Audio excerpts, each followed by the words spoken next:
आपण पाहत आहात बीबी महाराष्ट्र न्यूज, खबरबात महाराष्ट्राची।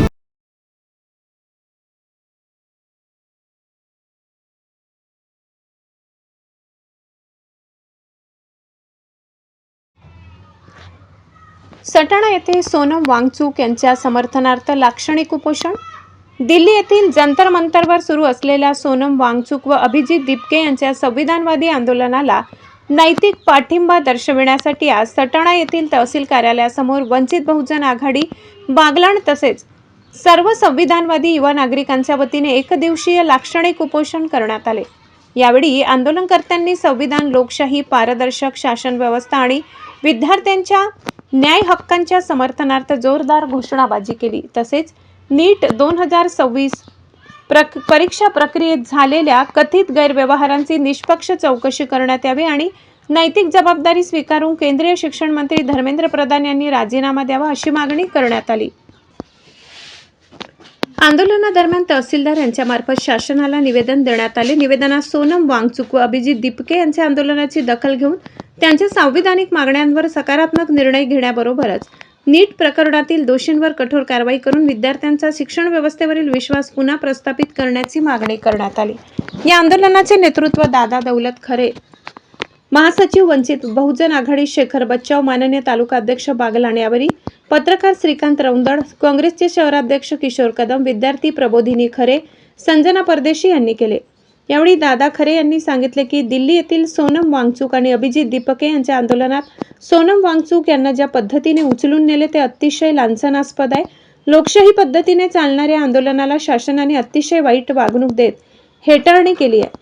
म्हणून आम्ही या शासनाचा निषेध करत शिक्षण मंत्री धर्मेंद्र प्रधान यांच्यासह पंतप्रधान नरेंद्र मोदी यांनी राजीनामा द्यावा अशी मागणी केली। तसेच प्रबोधिनी खरे, किशोर कदम, माजी आमदार संजय चव्हाण, निलेश धोंडगे, समाधान खरे यांनीही आपले मनोगत व्यक्त केले। अनिता खरे यासह माननीय आमदार संजय चव्हाण, मनोज सोनवणे, प्राध्यापक शांताराम गुंजाळ, एजाज शेख, समीर शेख, भाक्षी ग्रामपंचायतीचे सरपंच चेतन वणी, वंचितचे देविदास सोनवणे, निलेश धोंडगे, समाधान देवरे, निलेश देवरे, आनंद दाणी, रणधीर भांबरे, शेतकरी संघटनेचे केशव सूर्यवंशी, आदिवासी नेते संजय ठाकरे, गणेश ठाकरे महाविद्यालयाचे प्राचार्य अनिल पाटील सर, भारत काटके, सामाजिक कार्यकर्ते श्याम बागडाने, अरुण रौंदड, डीपीएसचे मुख्याध्यापक श्रुती शेट्टी, माधुरी देवरे, दीपक पाटील, राहुल येशी, आनंद दाणी, प्रकाश दाणी, मोईन शेख, सटाणा शहर व बागलाण तालुक्यातील संविधानवादी युवा नागरिक, विद्यार्थी, सामाजिक कार्यकर्ते आणि विविध क्षेत्रातील नागरिक मोठ्या संख्येने उपस्थित होते। बीबी न्यूज महाराष्ट्रासाठी सहसंपादक संदीप गांगुर्डे।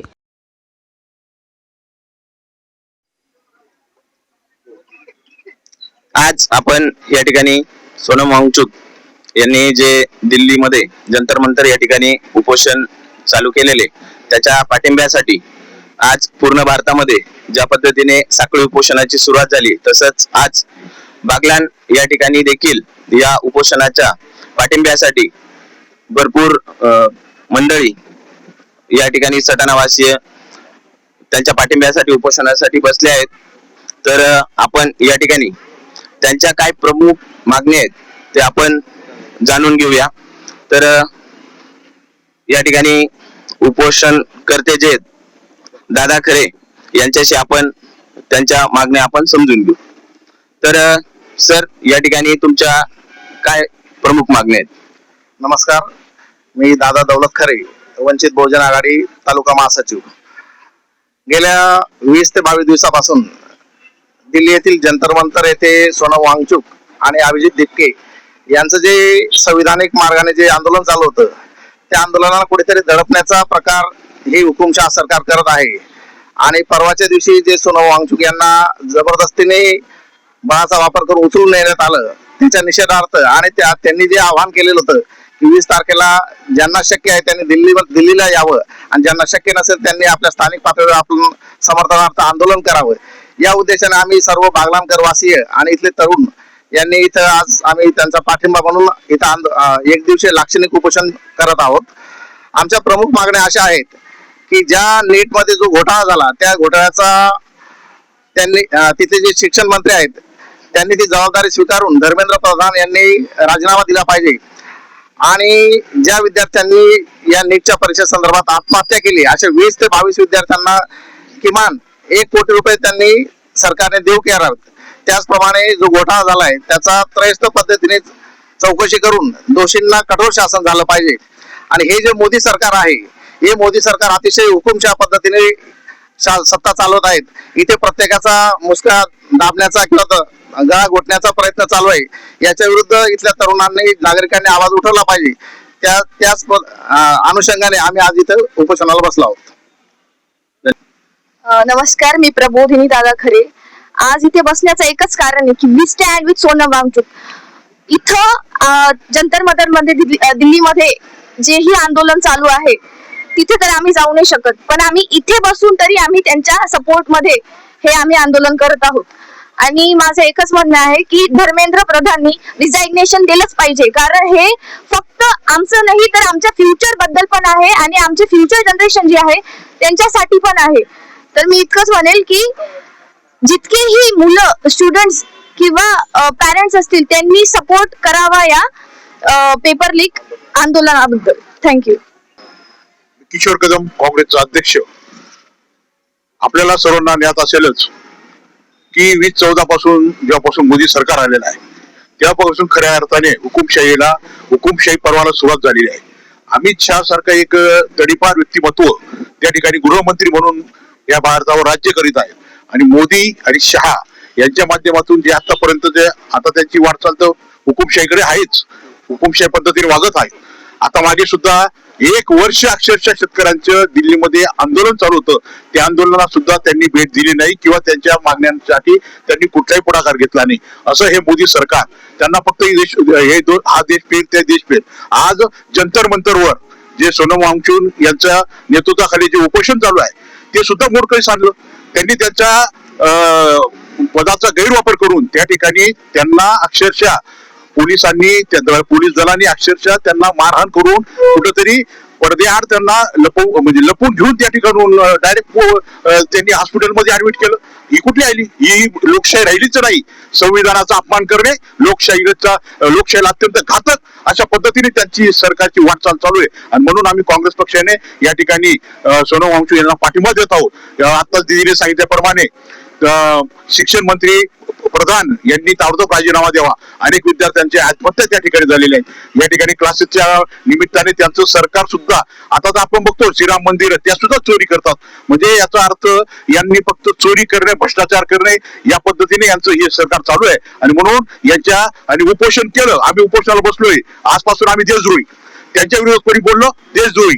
आणि म्हणून या ठिकाणी आम्ही एकच सांगू इच्छितो की सोनम वांगचुक यांनी जे मागण्या मांडलेल्या आहेत त्या त्यांनी मान्य कराव्या. आणि सरकारने यापुढे कुठल्याही प्रकारे अशा पद्धतीने लोकशाहीचा अपमान करू नये, त्याचा आम्ही या ठिकाणी जाहीर निषेध करीत आहोत. अशा पद्धतीने या संतप्त प्रतिक्रिया या आंदोलनाच्या माध्यमातून आपल्याला पाहायला मिळत आहेत.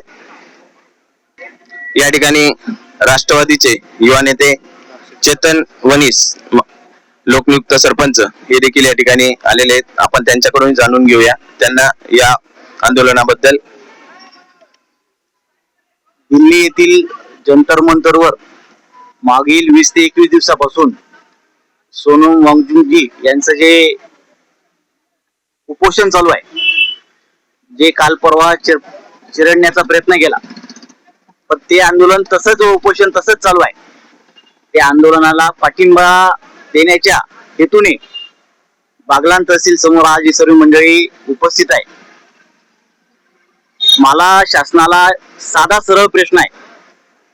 सोनमजींनी ज्या मागण्या केलेल्या आहेत त्याच्यातली कुठली एखादी मागणी अशी चुकीची आहे तुम्ही ती दाखवा.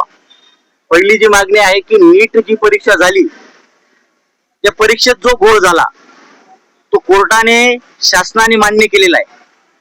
जो घोळ झालेला आहे त्या घोळाला जे जबाबदार आहेत त्याची नैतिक जबाबदारी ही देशाच्या केंद्रीय शिक्षण मंत्र्यांची आहे. त्या केंद्रीय शिक्षण मंत्र्यांनी राजीनामा द्यावा. त्यानंतर ज्या विद्यार्थ्यांनी आत्महत्या केली आहे त्या विद्यार्थ्यांच्या घरच्यांना भरपाई देण्यात यावी. व नवीन शैक्षणिक धोरण याच्यात काही बदल केलेले आहेत, त्या बदलांसंदर्भात असे 2 ते 3 प्रमुख मुद्दे आहेत. त्याच्यातला सर्वात गाजलेला मुद्दा म्हणजे नीटचा मुद्दा. नीटच्या संदर्भात पोरं 12-12 महिने, 24-24 महिने अभ्यास करतात. जी परीक्षा घेतली जाते ती परीक्षा पुढे तुमच्याच मुलांचं उज्ज्वल भवितव्य घडवण्यासाठी ज्यांना एमबीबीएस ला ऍडमिशन घ्यायचं आहे, ज्यांना नीटच्या मार्फत JEEच्या मार्फत इंजिनिअरिंगला करायचं, म्हणजे ते जे देशाचं उज्ज्वल भविष्यात राहणार आहेत तेच जर धोकाधडीने होत असेल, तेच विद्यार्थी जर पैसे देऊन जर पेपर लीक होत असेल, तर उद्याचा भारत कसा घडेल? हा एक साधा प्रश्न आहे. सोनम वांगचुक कालपर्यंत देशभक्त होता भारतीय जनता पार्टीसाठी, काल परवापासून ते देशद्रोही झाले आहेत. ज्या माणसाला आशिया खंडातला सर्वात मोठा सर्वोच्च असा मॅग्सेसे पुरस्कार मिळालेला आहे, तो कोणाच्या शिफारशीवर मिळत नाही, तो त्याच्या कार्यकर्तृत्वाचा विषय आहे. ज्या व्यक्तीने भारतीय सैन्याचं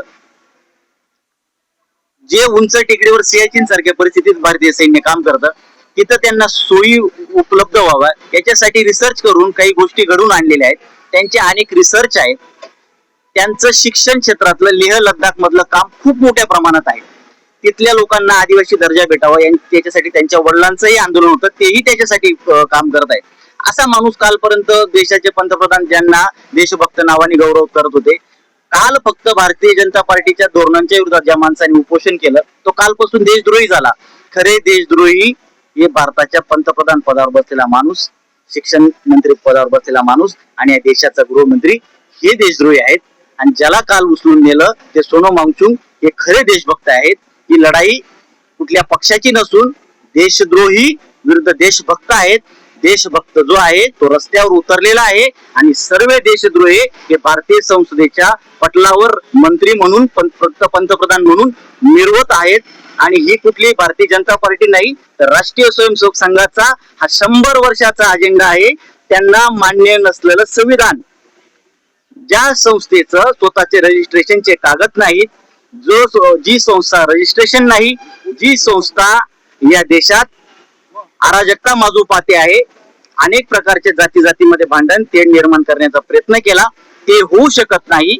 शेवटचा पर्याय म्हणून जो व्यक्ती सरकारच्या विरोधात बोलेल तो देशद्रोही कसा ठरेल आणि त्याला कसं ठरवलं जातं याचे अनेक उदाहरण आहेत. आताही तेच प्रयत्न चालू आहे.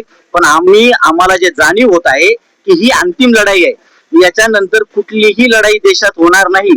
सरकार बदलण्यासाठी ही शेवटची लढाई आहे. या लढाईत सर्व नागरिकांनी सहभागी व्हावं. हे कुठल्या पक्षाचं संघटनेचं आंदोलन नाही, भारतीय लोकांनी भारताच्या संविधान वाचवण्यासाठी केलेलं आंदोलन म्हणजे सोनम वांगचुक यांचं उपोषण. एवढंच एक सांगतो. धन्यवाद. जय भीम, जय महाराष्ट्र, जय भारत. BV न्यूज साठी कॅमेरामन संदीप गांगोर्डेसह मी आनंदानी.